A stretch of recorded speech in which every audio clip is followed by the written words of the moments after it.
താൻ ആരോടാണോ? ഉടക്കാൻ നിൽക്കണ്ട. ഡാഡി പറഞ്ഞ ശരിയാ. കണ്ടാലറിയാൻ ചെറ്റയാണെന്ന്.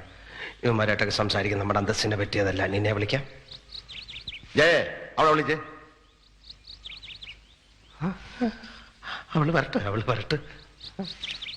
ഇറങ്ങി വാടി, ഇറങ്ങി വരാൻ.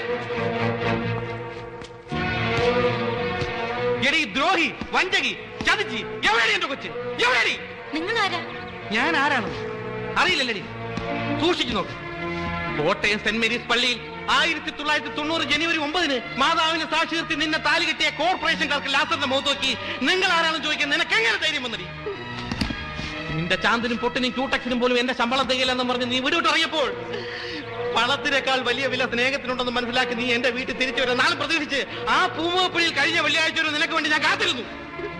കാട് മുഴുവൻ എന്നെ എന്റെ കുഞ്ഞിനെ തേടി, സോറി, നിന്നെയും നിന്റെ കുഞ്ഞിനെയും തേടി ഇവിടെ കാണാൻ വന്നപ്പോ ഇത്ര ക്രൂരമായി നിങ്ങൾ ആരാണെന്ന് എന്റെ മുഖത്ത് നോക്കി നീ ചോദിക്കുന്നത് ഒരിക്കലും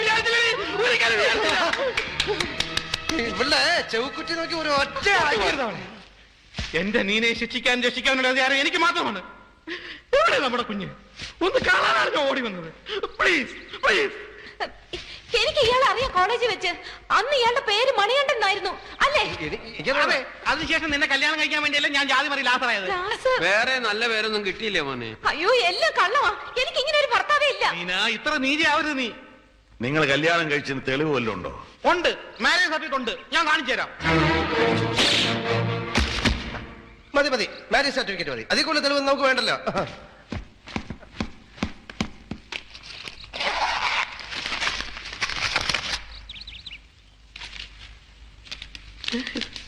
ഇതങ്ങനെ ഒരാളെ മനസമാധാനത്തോടെ കൊല്ലാനും സമ്മതിക്കില്ല. ഇതെന്തോടോ?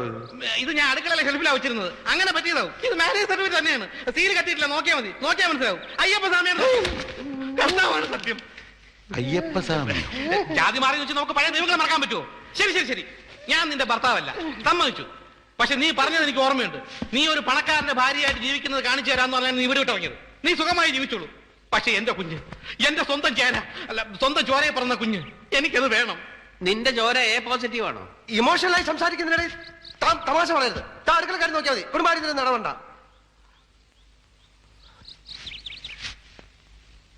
ശരി, കുഞ്ഞിനെ ഞാൻ തരാം. നിങ്ങൾ കുറെ നേരമായി കുഞ്ഞ് കൊച്ചെന്നൊക്കെ പറയുന്നുണ്ടല്ലോ. എന്താ കുഞ്ഞിന്റെ പേര്?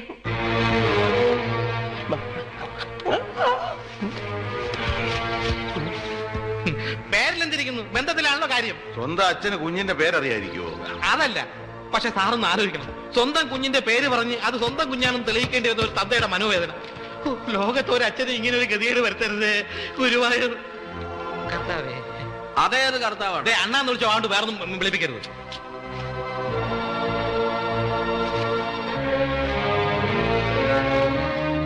അപ്പൊ പേര് പറഞ്ഞ കുഞ്ഞിന് തരും.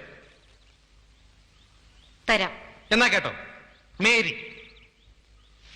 മേരി എന്നുള്ള പേരിലൊരു കുട്ടി ഇവിടെ ഇല്ല. മേരി എന്നാണ് ഞാൻ വിളിക്കുന്നത്. എന്റെ കൊച്ചു എനിക്ക് സൗകര്യമുള്ള പേര് വിളിച്ചൂടെ? എന്താ കൊള്ളൂല്ലേ പേര്? നിങ്ങളോട് ചോദിച്ചത് ആ കുട്ടിയുടെ ശരിയായ പേരാണ്. ശരിയായ പേര് മുത്തു. പെൺകുട്ടികൾക്ക് ആരെങ്കിലും മുത്തു എന്ന് പേരിടൂടാ? ഇട്ടൂടെ നിയമമൊന്നുമില്ലല്ലോ. എന്റെ അമ്മയുടെ പേര് പീതാംബരൻ എന്നായിരുന്നു. നിന്നെ കണ്ടപ്പോഴേ എനിക്ക് തോന്നി നേരെ ചുവയുള്ള തന്തയ്ക്കും തള്ളയ്ക്കും ജനിച്ചല്ലെന്ന്. എനിക്കറിയാം, ഇവന്റെ അച്ഛന്റെ പേര് ഭവാനിയമ്മ എന്നാ അല്ലേ? മനുഷ്യ ഇവിടെ തീർന്നു നിൽക്കുമ്പോ കളിയാക്കല്ലേ. കുഞ്ഞിന്റെ പേരപ്പ തനിക്ക് അറിയില്ല.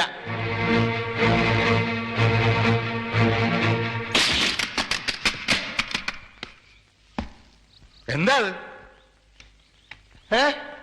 പിള്ളേർ ആവശ്യമില്ലാത്ത ഓരോ സാധനം ഓരോ സ്ഥലത്ത് കൊണ്ടുവയ്ക്കും. ഇവന്റെ വായിക്കാത്ത കയറിയിരുന്ന് വിടുവിച്ചാലേ ശരിയാവും. ജയ, പോലീസ് സ്റ്റേഷനിലേക്ക് ഒന്ന് ഫോൺ ചെയ്തിട്ട് എസ് ഐയോടിക്ക് വരാൻ പറ. ഇവനെ ഞാനിന്ന് ശരിയാക്കും. വേണ്ടടി, ഇവനെ ഞാൻ ഹാൻഡിൽ ചെയ്യാം. സത്യം പറയണം. കുഞ്ഞിന്റെ പേര് നിനക്കറിയാം? കുഞ്ഞിന്റെ പേര് പറഞ്ഞാൽ കുഞ്ഞിനെ തള്ളാൻ നിനക്ക് വിട്ടുതരാം. പറയടാ കുഞ്ഞിന്റെ പേര്.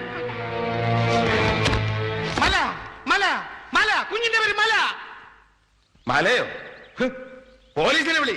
മലയല്ലടാ, കുന്ന് കുന്ന്. നിന്റെ അമ്മയുടെ 16 അടി നടന്നില്ലേ? ആ കുന്ന്. കഴുത, മല കഴുത. അത്ര വലിയ വായൊന്നും അടിക്കണ്ട.